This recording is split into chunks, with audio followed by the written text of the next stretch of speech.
അതോടൊപ്പം ഒരു കാര്യം കൂടി സൂചിപ്പിക്കാനുള്ളത്, സൗദിയിൽ നിന്നാണ് ഞാൻ വരുന്നത്. സൗദിയിലെ റിയാദിൽ കഴിഞ്ഞ 16 വർഷമായി ജയിലിൽ കഴിയുന്ന കോഴിക്കോട് ബേപ്പൂർ ഫറൂഖ് സ്വദേശി ബഹുമാന്യനായ പൊതുമരാമത്ത് വകുപ്പ് മന്ത്രി റിയാസിന്റെ മണ്ഡലത്തിലാണ് അബ്ദുറഹീം എന്ന യുവാവ് ഇപ്പോൾ വധശിക്ഷയ്ക്ക് വിധിക്കപ്പെട്ടിരിക്കുന്നു.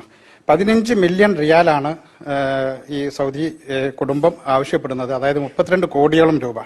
അത് ബഹുമാന്യനായ ഈ പ്രസിഡീയത്തിലിരിക്കുന്ന നോർക്കയുടെ വൈസ് ചെയർമാൻ യൂസഫ് അലി സാഹിബിന്റെ ശ്രദ്ധയിൽ നേരത്തെ പെടുത്തിയിരുന്നു.